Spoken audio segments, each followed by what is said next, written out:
On va commencer sur les cryptos, tranquillement. N'hésitez pas à me poser des questions au fur et à mesure, hein, je les récupérerai, on parlera de différents sujets. On n'est pas obligé de parler que de la crypto, aujourd'hui vu comme, je pense que c'est le dernier live de l'année celui-là. On peut parler d'autres choses aussi si ça vous intéresse, hein. On n'est pas nombreux en ce moment. En même temps, quand on voit l'état du marché, j'espère que vous voyez mon écran parce que là, j'ai qu'un écran quand je suis tout seul comme ça. Je vais essayer de le mettre en plein écran pour que vous soyez, au mieux. Attendez. Voilà. C'est l'hécatombe au niveau des données. On peut pas revenir en arrière. Certains députés veulent qu'on déclare nos dettes à plus de 5 000 €. Ouais, après, il y a plein de méthodes, hein, pour essayer de contourner un petit peu ça. Mais le gros problème, c'est qu'il y a 2 possibilités. Soit vous dites: «Bah, je déclare tout» et il y a une fuite d'informations et demain, vous avez des personnes qui sont chez vous, qui viennent et qui vous agressent, qui agressent potentiellement votre famille. Heu, Vous avez toutes les problématiques de sécurité qui sont liées à tout ça.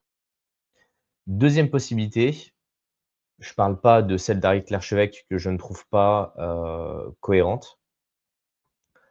Deuxième possibilité, vous dites: «Je déclare pas les wallets», avec les conséquences potentiellement que ça peut avoir. Le problème, c'est pas sur le court terme. Le problème, c'est au moment où vous allez devoir sortir l'argent. Quelle quelle que soit la manière, hein, que ça soit en paiement traditionnel ou lorsque vous devrez, je sais pas, faire un apport pour une maison, acheter, une voiture et que vous allez devoir sortir de l'argent. Ils vont vous dire: «Mais attendez, cet argent était pas sur la plateforme centralisée?» parce que nous, on a le détail. Elle était où? Elle était sur un hardware wallet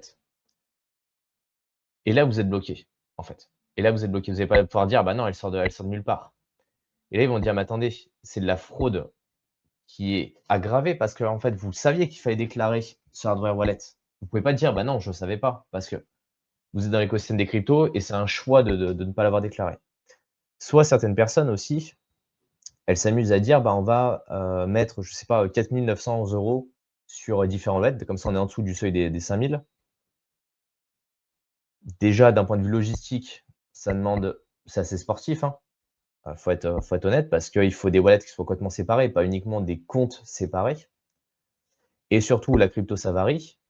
Demain, vous êtes pas à l'abri que, vous avez le BTC ou l'Ether ou je ne sais quelle autre crypto que vous avez sur le portefeuille qui fait une performance et boum, vous tapez au-dessus des 5 000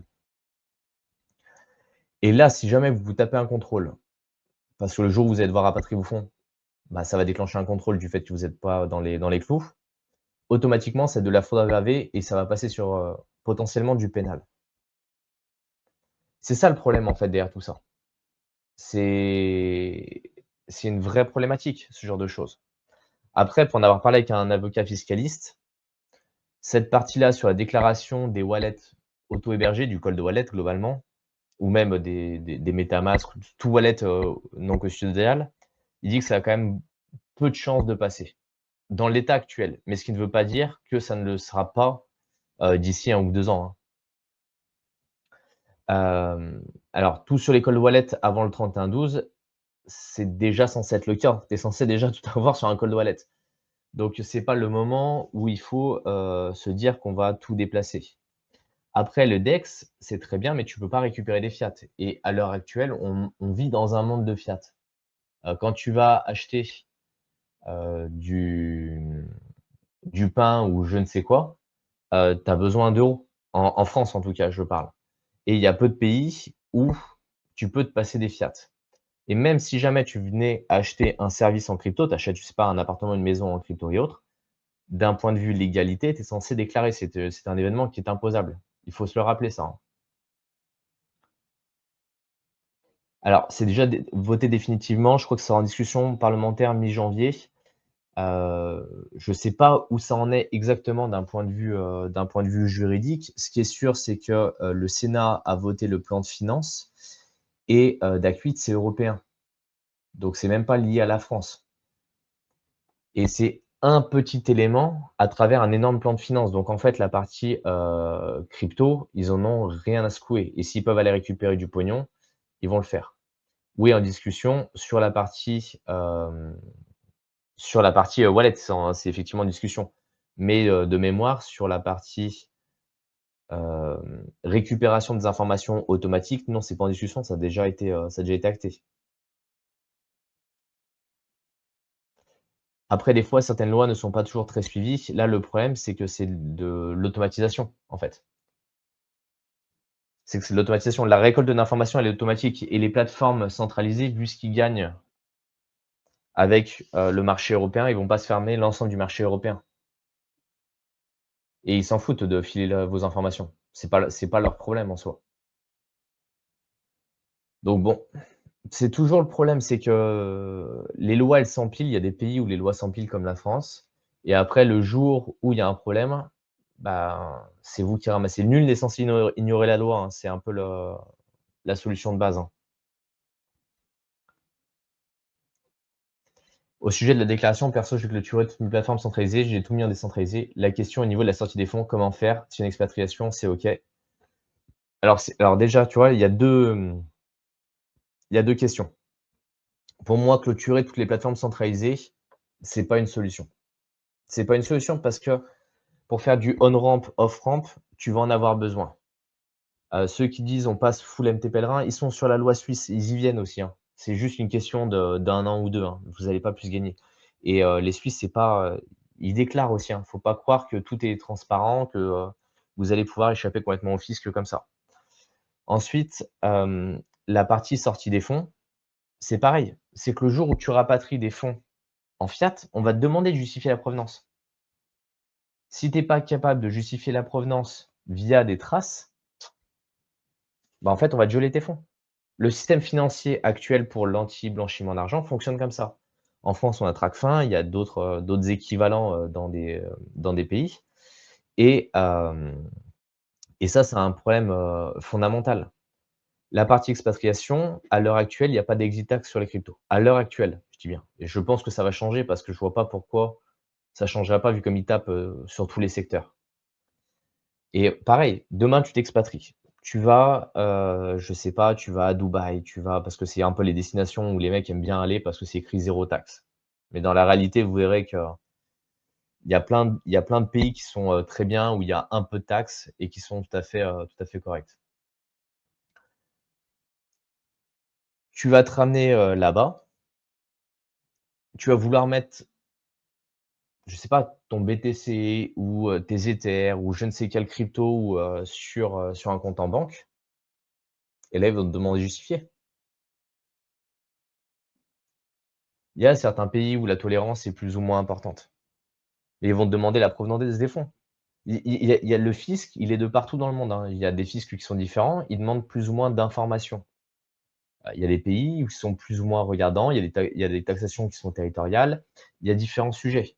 Heu, Là, je peux pas en parler juste comme ça sur un coin de table parce qu'en fait, ça prend beaucoup trop de temps et j'ai fait une session complète dans le programme d'accompagnement sur la partie expatriation avec les cryptos. Quels sont les pays crypto friendly? Comment ça se passe? Qu'est-ce qu'il y a à déclarer au niveau des avocats et autres? Donc pour ceux que ça intéresse, en fait, je vous invite à aller voir directement le programme d'accompagnement. Parce que nous, c'est des choses par lesquelles on est passé. Moi, c'est déjà le deuxième pays dans lequel je vis en dehors de la France. J'ai énormément voyagé, donc je vois comment ça se passe. Il y a des pays où c'est plus simple que d'autres. Il y a des pays où la crypto est complètement interdite. Il y a des pays où, c'est juste pas possible. Il y a des pays qui sont plus crypto friendly que l'autre.